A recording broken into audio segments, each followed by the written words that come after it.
का किसी पूजन में न आमंत्रण मिलता है न जाने का समय।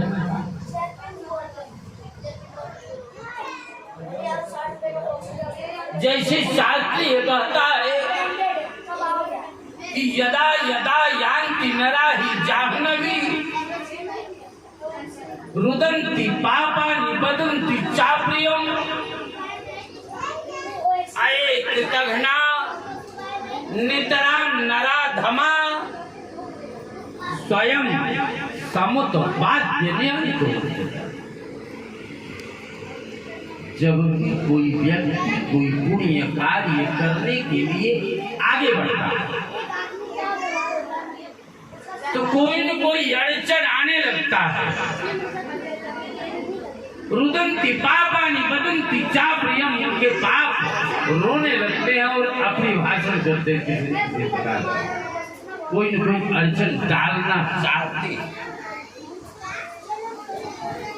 क्यों? ये अनुभव आप भी करते होंगे। जैसे गंगा के तट पर स्नान करने के लिए हम आप पहुंचते हैं, कपड़े निकालते हैं स्नान करने के लिए, इतनी तेज ठंडी लगती है कि स्नान न करें। अगर किसी प्रकार से जल में कूद जाते हैं, ये होता है कितने जल्दी में निकलूं। वैसे गंगा मैया का तो दर्शन करने से भी लाभ मिलता है। शास्त्रों में प्रमाण आया है, गंगे तव दर्शनात् मुक्ति। गंगा का दर्शन करने से मुक्ति मिलता है। राजा राम अपने जीवन में गंगा स्नान नहीं किए, लेकिन गंगा पूजन किए। गंगा पूजन किए। माँ सीता ने गंगा पूजन को मानी थी कि ये 14 वर्ष का वनवास ये पूरा हो जाएगा तो हम अपने पति के साथ में गंगा पूजन करेंगे। और गंगा का दर्शन भी किया। जब प्रयागराज के पास श्रृंगेरपुर पहुंचे, नदी को पार करके चित्रकूट तरफ जा रहे थे,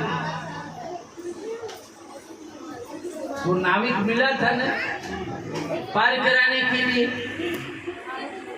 तो गंगा का स्पर्श किया था और गंगा का जल अपने आप को छिड़का।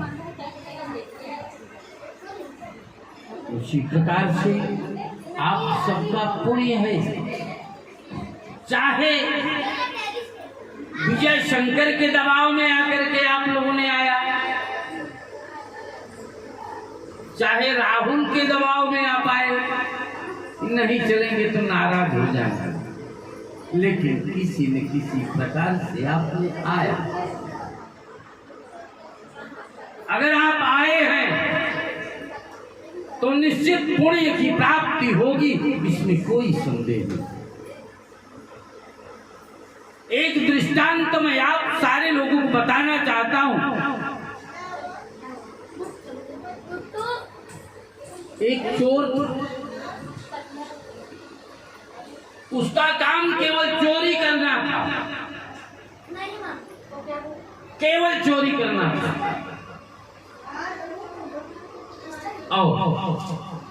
दुर्भाग्य से उस चोर की चोरी भी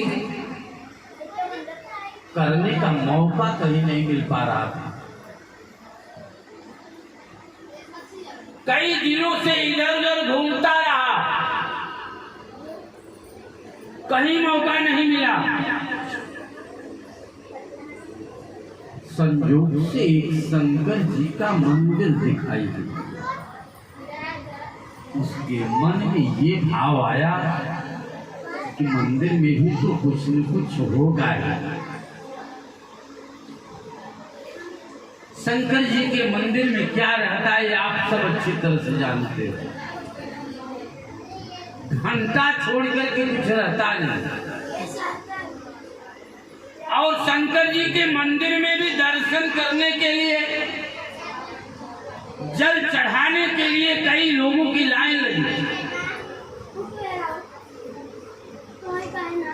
दिमाग में बात आई कि मंदिर में देखते हैं कुछ अगर मिल जाएगा तो। पहली बार लाइन में लगा, मंदिर में प्रवेश किया, बहुत बड़ा घंटा दिखाई दिया। अब उसके दिमाग में बात चढ़ गई कि घंटा मुझे निकालना। लेकिन पब्लिक बहुत थी, जैसे आप लोग इकट्ठा हुए हो।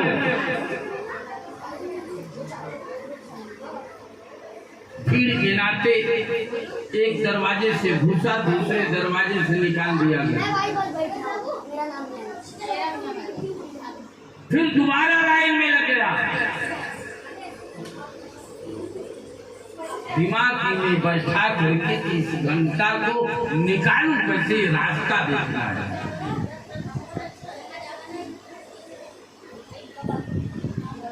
समझ में नहीं आया, फिर मंदिर से बाहर कर दिया गया।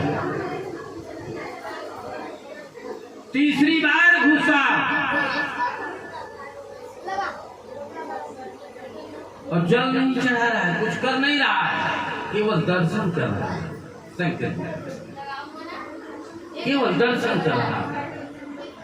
तीसरी बार घुसा तो दिमाग क्लिक कर गया, यदि शंकर जी की पिंडी पर मैं पैर रख करके खड़ा हो जाऊंगा तो ये घंटा मुझे मिल जाएगा।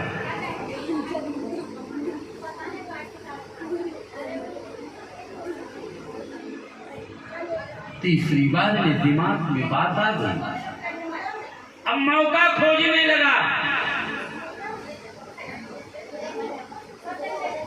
सबके सामने तो शंकर जी के पिंडी पर पैर रखेगा नहीं, घंटा निकालेगा नहीं, पकड़ लिया जाएगा, तुम्हारा भी जाएगा।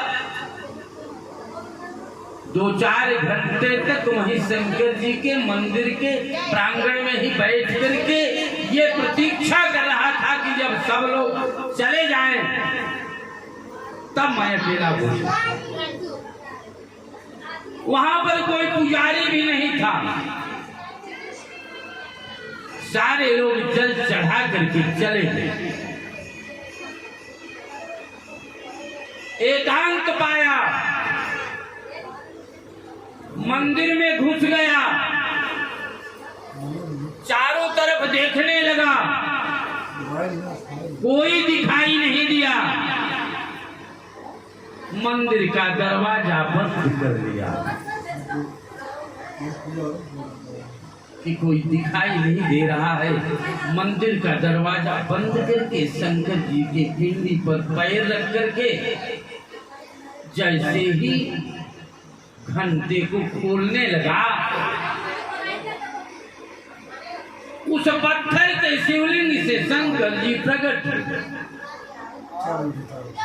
उस भक्त का हाथ पकड़ लिए, बोली बोलो भक्त तुम्हें क्या चाहिए। चोर की दाढ़ी में तिनका, आश्चर्य में पड़ गया कि मैं अकेला था।